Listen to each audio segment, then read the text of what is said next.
Assalamualaikum warahmatullahi wabarakatuh. Di sini kami ingin mengerjakan tugas video yang disuruh Bu Tiri, tugas dari Selekta Manufaktur, yaitu untuk mewawancarai salah satu pekerja di PT tempat kami magang. Sebelumnya nama saya Rahmat Alam dengan NPM 654 terakhir. Nama saya Widodo Bianto, NPM terakhir 623. Saya Ismail Abdul Majid, NPM terakhir 601. Mungkin bisa perkenalan terlebih dahulu untuk Pak Aris. Halo, nama saya Muhammad Aris, saya karyawan dari perusahaan ini. Jadi Pak, di sini kami ada 5 pertanyaan dari tugasnya.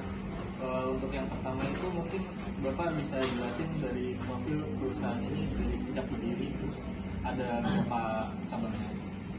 Oke, jadi perusahaan itu pertama didirikan itu pada tanggal 1 Juni tahun 1971. Nah, dari tahun dan plan ini pun plan pertama yang dibangun. Nah, dari tanggal awal pendiri itu sampai sekarang itu udah ada beberapa plan ya. Salah satu itu yang paling baru itu adalah plan yang berlokasi di Delta Mas. Untuk di AHM ini ada berapa plan, Pak? Kalau untuk sekarang sih sudah ada 6 plan ya. Di mana saja, Pak?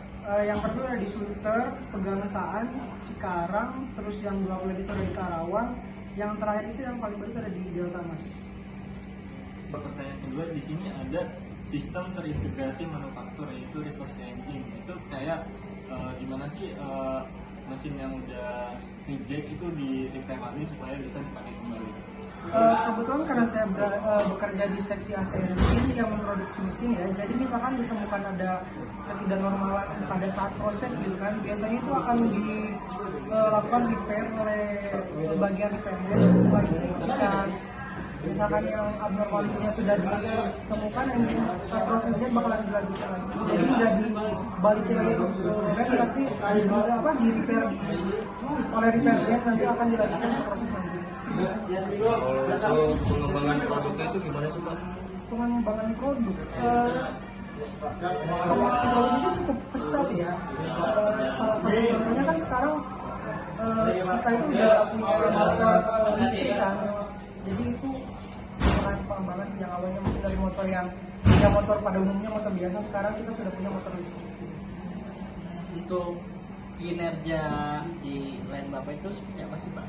Untuk di line A sendiri kan kita punya capaian target itu per hari itu 825 engine ya, dan alhamdulillahnya target itu selalu tercapai sih setiap harinya. Berarti kinerjanya udah cukup. Ya, kinerjanya sudah cukup bagus. Lalu untuk di proses produksi kan pasti memakai robotika atau IoT untuk pengecekan kualitas barangnya, itu apa aja sih yang ada di bagian ini?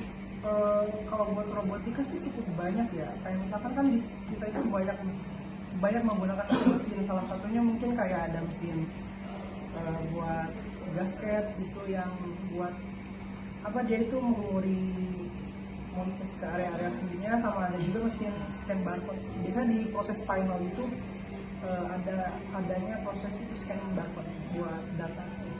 Itu biasanya untuk cacatannya pasti langsung ke scan. Kalau buat cacatan sih biasanya nggak di scan, cuman biasanya kalau repair itu ketika dia repair itu dia nulis di buku sih biasanya. Jadi misalkan kayak ada di repair itu ditemukan engine oke, jadi kan belum ada penskanan barcode ya.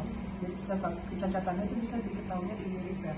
Jadi kan ketika repair sudah melakukan repairing dengan benar dan sesuai, baru ada proses selanjutnya. Nah itu baru di scan. Iya, jadi cacatnya itu diketahui sebelum scan ya.